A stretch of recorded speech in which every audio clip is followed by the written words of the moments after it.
When I was 11, I had to leave our village school and go to Donington School, which was 1.5 miles away, into the next village. It was a larger school, but still only 3 classrooms and a cookery room, which had been built in part of the playground. The bus picked us up at 8:15 in the morning, and if you weren't there, the grumpy old bus driver left us and we had to walk. There was no messing about on the bus, or we were put off to walk. The cookery teacher, Miss Vickers, was very strict. I got a box round the ears for back-chatting her when she told me I was peeling the potatoes too thick.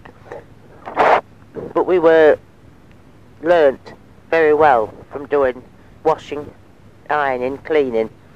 We had to learn all about that before we could start cookery. That was the subject I liked best after embroidery. I had various boyfriends, but we weren't allowed up Donington at night, so we had to do our courting in the dinner hour. One of my boyfriends was a boy called Reg. He would come with pictures he had drawn, such as a heart with an arrow through. I treasured them, folding them up and keeping them in a box. The first time I was allowed to go and see Joe lost at the Gliderdrome at Boston, it was 5 shillings, and I was 13 years old. I went with my oldest sister, Joyce. She didn't really want to take me with her, as she was courting.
I left school at Christmas in 1947, got my first job in the General Hospital at Boston.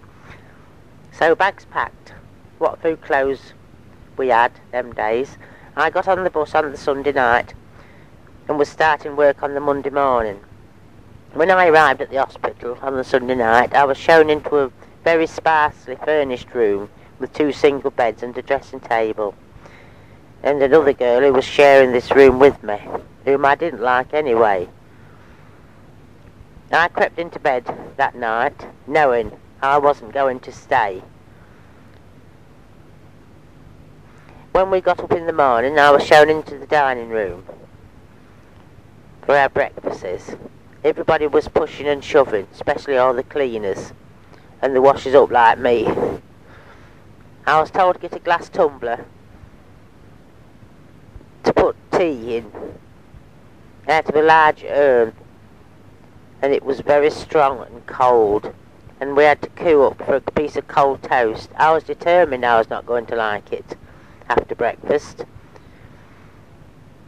When breakfast was over, Phyllis, the girl I was sharing the room with, took me to the kitchens There was a bossy old woman there, and she put me in front of a large sink and told me to wash all the tins that had been used to cook the breakfast in.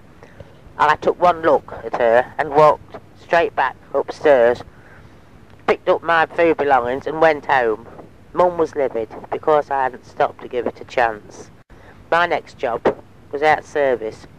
Mum took me to Mrs. Harden's. They were bookmakers, where I lived in for £1 per week, plus my keep.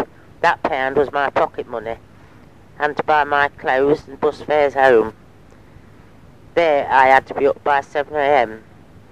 to get the 11-year-old boy off to school, while she laid in bed. Then there was Josie. She was only 2 years old. I'd get Tuesdays and Sundays, half days. And Wednesday night was my night off. Life wasn't very exciting, but I stayed there for 17 months. Then I gave that up and went home, back to work on the land.